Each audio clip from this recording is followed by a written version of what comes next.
So this video is a follow-up to a video I posted 2 weeks ago on how the coming recession could be the best time to create wealth by focusing on your business and marketing. It's nothing to do with stocks or crypto, and there was sort of a confirmation from another high-profile YouTuber that proved that this theory that I've shared might be true. So in this video, I want to share with you how you can prepare yourself to gain more market share for your business and knock out your competitors in this recession. Hey guys, it's Gabriel here. Before I dive deeper, do help me to give an early thumbs up for this video, as this will help this channel out greatly. And if you're new to this channel, every week I post videos on my journey of building online businesses and my plan to retire by age 35. I don't have any investment courses or make money online courses to sell you. I'm just simply sharing my journey and value adding. The only thing I'm selling is a marketing software for business owners and service professionals to generate more leads and sales. So if you don't need that, then just hit the like button and enjoy this content.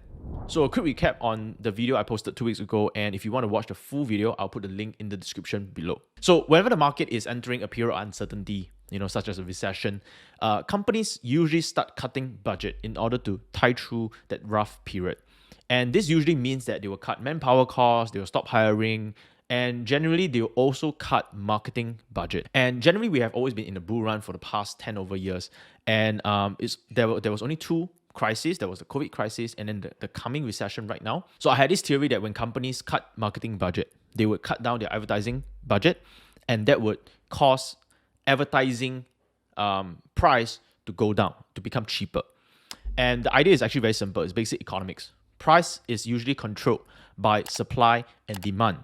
So in social media advertising, there's also supply and demand. So like Facebook ads, YouTube ads, all this is affected. The price that you pay to advertise to 1,000 people is affected by supply and demand. So here's an example. When the economy is doing well, big companies will usually spend billions of dollars on advertising. They'll ramp up their advertising budget in hopes to capture more customers because people are in the buying mode, people are spending, there's more money in the market. So demand for social media advertising goes up. Now, supply in social media advertising is the attention. Okay, so for example, for companies like Facebook and YouTube, right? If you spend an average of 1 hour on Facebook, and again, when I mean Facebook, I mean Meta, because Facebook owns Instagram and all this, and you can actually run ads on different platforms using Meta ads. So let's say someone spent an average of 1 hour on Facebook or on Instagram. The Meta cannot be showing you 1 hour of ads for every 1 hour you spend there, right? So because if there's too much ads, people will leave the platform. So the algorithm will decide a certain ratio. For example, let's say every hour you spend on Instagram, they will show you 5 minutes worth of ads. So the same can be said for YouTube. If you're spending 1 hour on YouTube, they could only show you 5 minutes worth of ads. So if there is 1 billion users, monthly active users, that means 5 billion minutes of attention supply. So what happens when demand drops while supply is increasing? Obviously, the price will fall drastically. I witnessed that during the initial COVID crisis. In March of 2020, we entered into a period of uncertainty. There was lockdown, there was mass retrenchment because people do not know what's going to happen. Businesses started to cut costs, and a lot of assets, like stocks and crypto, they fell pretty hard, and there was a sharp fall. And during this period, big companies were starting to cut advertising budget. And analysts were even predicting that there will be a drop in as much as 40% in ad revenue for both Facebook and YouTube, because companies have to downsize and to cut budget. So demand for advertising went down, yet supply of attention went up because everyone is stuck at home. Everyone, those that are not even using Facebook, not even using YouTube, they started to go on this platform and spend more time there because they are stuck at home and they have nothing to do. So when you have nothing to do, you spend more time on social media, and therefore the average hours spent on social media platforms went up. So this means that they can sell more ads. Supply of attention went up while demand for ads went down. So because of this, in 2020, there was a very good period of about 6 months or so where we saw a cost decrease of advertising as much as 75%. So what this means is that if it used to cost me $200 to acquire a customer, it went down to $50 to acquire the same customers. And I remember that when we were doing this, a lot of our competitors were just playing the wait and see approach because they were uncertain, and they did what the majority of businesses did, which is to cut advertising. And when they did that, right, there's even lesser competition for us. So what we did was the reverse. We decided to become very aggressive with our advertising, and we went to a point of spending close to $1 million a month on YouTube ads alone, not even including Facebook. So this allowed us to generate a business with over $10 million in revenue in less than a year. And mind you, this is a brand new business that we started from zero, and we reached $10 million in less than a year with just a single country. And the profit margin was pretty awesome as well because the advertising cost was very low. And then good times will usually eventually come to an end. The Fed started to print money in order to sustain the economy, right? So generally, the world government was starting to print more money. They were adding more liquidity into the market. And because of that, business came back to advertising, right? Because now there's more money in the market. Hey, we are doing well. And business started to come back and they started to spend on advertising again. And demand went up. And the cost of advertising went up higher than before COVID crisis began. But during that 6-month period, we already captured a huge amount of the market share. So when our competitors came back in, they were kind of late to the game. So they were not as profitable as us. So at first, this whole thing was just a theory because there was no other way to prove it. But about 3 days ago, as of this recording, Graham Stephan, one of YouTube's biggest finance and investing channel with over 3.8 million subscribers, posted a video called Recession Warning, My YouTube Income is Crashing.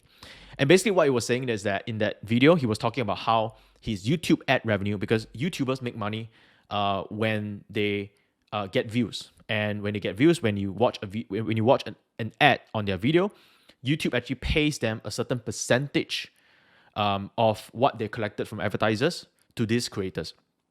And so YouTubers' earnings, okay, a big part of their earnings is from ad revenue. And what he was sharing was that he was very open and transparent about his earnings and that how his earning was increasing. And there's this indicator called CPM, which stands for cost per 1,000 impression. Basically, it means that how much does it cost to reach 1,000 audience? Okay, how much cost does the advertiser have to pay for 1,000 audience? So if the CPM is $20, that means that it will cost me $20 to reach out to 1,000 people. Okay. And so, long story short, Graham was sharing how his CPM was rising. And then when COVID hits, his CPM nearly dropped by half. And this kind of proved my point because when CPM drops, it means that it is cheaper for advertisers like us to pay for every 1,000 audience to show our ads to in order to sell what we want to sell. So he showed that during the initial COVID crisis, there was a sharp decline in CPM, which means that he was making less money for every 1,000 views he gets. But for people like us, for advertisers, it's a great thing because we are spending lesser to reach out to 1,000 people. And then after that, Fed started printing money. His advertising revenue went back up because the CPM went back up to all-time high. And then recently, his ad revenue started to drop again. His CPM started to drop. Although it's not as a sharp decline as the COVID crisis, there was I think maybe a small 10% or even 20% drop, which could be an indication of a coming recession or already in a recession. So I know that there are many other factors to look at, okay? And COVID crisis, there was a sharp drop again because no one expected that to happen. The current market right now is not a sharp drop. It feels more like a slow and painful process. So companies are starting to cut manpower again and cut marketing budget again. And it's going to be a lot slower than what happened in COVID. On our agency side, because we run ads for our agency clients, I can't show you all the details because of private and confidential issue. But what I can tell you is that we have started to see a slight decrease in the overall CPM that we have to pay. It's not a lot right now, maybe about 10% or even 20%. So this kind of go in line with what Graham was saying in his YouTube video.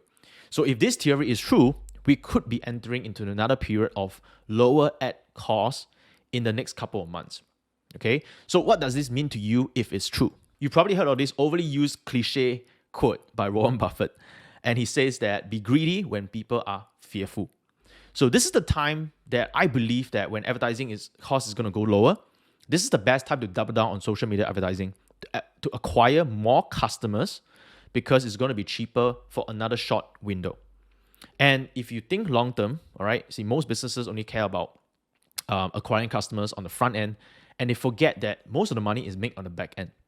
So during this short window of low ad cost, it is one of the best time for you to acquire customers on the front end.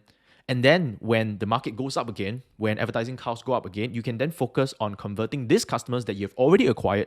You don't have to spend any more money to acquire them and focus on back-end selling. That means making more profits on the back end. So let me give you an example. If I sell a product, let's say a marketing book, so you can replace the marketing book with like property investing book, stock investing book, whatever, right? Let's say it's an info product, doesn't even have to be a book. But let me give you an example. So if I were to sell a marketing book, and let's say it gives me every $10 gross profit for every sale, okay? But in order for me to get one customer, I have to spend $30 on advertising in order to acquire just one customer. Now that means I would make a loss of $20 for every customers acquired to buy my book. Now, I'm still okay with that because if I get 100 purchase, I would have made 100 customers, but I lose $2,000 because I lose $20 for every customers that I acquire. But this is where the magic happens. For this 100 purchase, they are proven buyers. They bought your low ticket product because they are really serious about looking for a solution for their problem. All right? This is much more higher quality than people who are just free leads. That means they became a lead because of a freebie. So now it is much easier for you to upsell them a high ticket product to help them to get more results or faster results, okay? With less time and effort. And because you no longer have to pay for any more cost per acquisition for the customers, every back-end product that you sell, it is 100% gross profit. So I can sell a $3,000 product or services to these 100 people who have bought my book. And the chances of 10 people buying is very high because they are serious customers who's looking for a solution. And if that's the case, it means that I'll be able to generate at least $3,000 multiplied by 10, that's $30,000, minusing off the initial $2,000 I've lost to acquire that 100 customer. I will still make a profit of $28,000 just by losing $2,000 to acquire that 100 customers. So that's the power of backend. But what if we combine this when ad cost is dropping?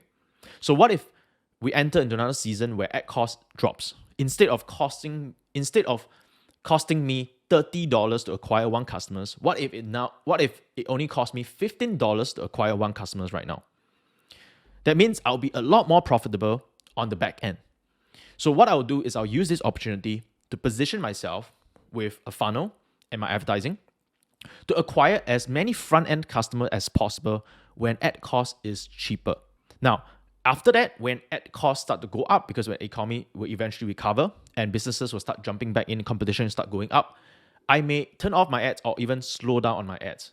But I've already acquired a lot of front-end customers. And then when the economy is doing well, when all my competitors are spending money on ads, I'm not going to compete against them. I'm going to focus on converting back-end sales, which does not cost me any more money. So while I'm focusing on the back-end profit, my competitors are coming back in when ad cost is going back up again, and they have to pay more to acquire the same customers that I've already acquired at a cheaper price. And because I'm the first to acquire them, I have longer runway or longer time to build a relationship with them compared to my competitor who is spending time to cut down their advertising budget and be less aggressive. So I hope you can see how powerful this thing is if this is coming true. I believe it will be in the next couple of months. And even if it doesn't, then it's great, right? This is just a window of opportunity, a possible window of opportunity for you as a business owner to position yourself in this season to be able to generate as many customers as possible with the lowest cost per acquisition, so that then later you can focus more on the back end. So in summary, digital marketing is a great way to acquire more customers, but I've also started to see a cyclical trend, in advertising. So this means that I can adjust my ad budget accordingly, and I can spend more when the economy is not doing so well because there's lesser competition. And then when there's more competition, when the economy is doing well, I will spend less. And by doing that, I can make my ad budget a lot more efficient, and I can stretch my budget more by understanding trends like this. And by stretching my budget, I'll be able to build a bigger database of customers at a much lower price than my competitors. So be on the lookout. This might be the best time to position yourself by creating funnels and ads to acquire customers at a cheaper price if this window were to come true. So let me know what's the biggest takeaway in the comment section below. If you enjoyed this video, please remember to give this video a thumbs up and subscribe for more. That's all I have for you today. Bye for now.